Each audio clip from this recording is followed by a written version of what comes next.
The Northern Caribbean is still under the onslaught of Hurricane Fiona tonight. Sustained winds have grown to 115 miles an hour as the storm pushes north, and it is dumping more downpours in its wake. So far, officials report at least 2 deaths. William Brangham has our report.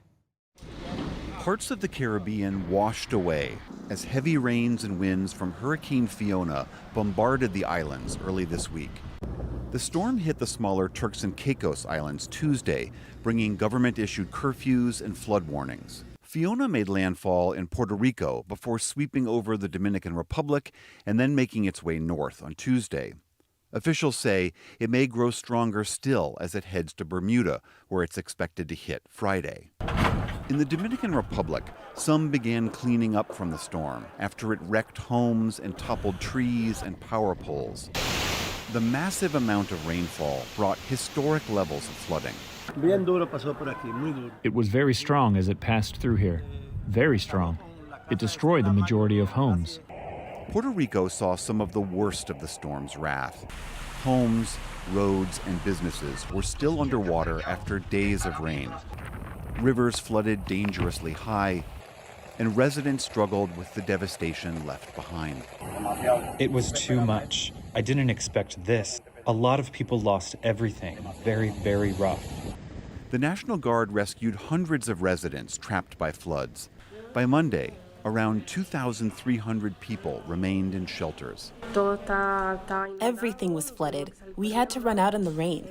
We had to leave in an emergency, and thanks to a neighbor who helped us, we could get out. The storm triggered an island-wide blackout on Sunday and cut off clean water to about 2/3 of the population.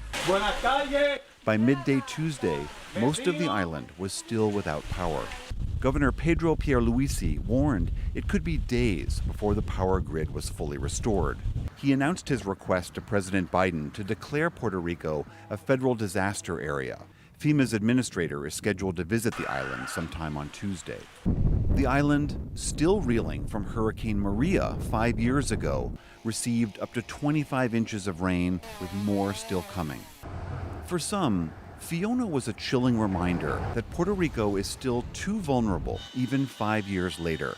Adi Martinez Roman is with the University of Puerto Rico's Resiliency Law Center. To her, it was clear the island was not prepared for another storm. It has been 5 years since 2 Category 5 hurricanes hit the island, and the recovery process has not been effective and has not really created the conditions that communities can withstand other disasters. All of Puerto Rico lost electrical service, and this is a Category 1 hurricane, and all the island lost the electrical services. The failure of the island's power grid came despite billions of dollars spent to bolster the system in the years after Maria. Members of Congress today gathered to remember the 5-year anniversary of that hurricane and to address the shock of facing yet another destructive storm. Democrats called for more federal assistance to the island. Unfortunately today, we're confronted once again with another devastating natural disaster, Hurricane Fiona. Enough is enough. The Puerto Rican Energy Bureau must push PREPA and LUMA not only to restore power, but to once and for all create a distributed, more resilient grid, and we will back them up.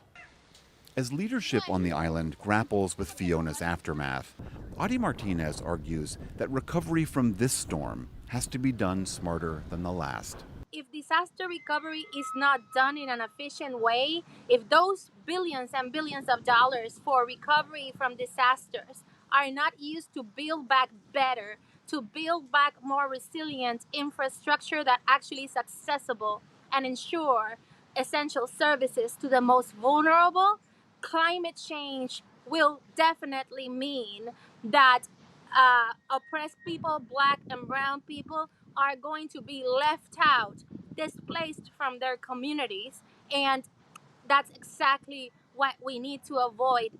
For now, the people of Puerto Rico are again left stunned in the wake of Fiona's ruins. For the PBS NewsHour, I'm William Brangham.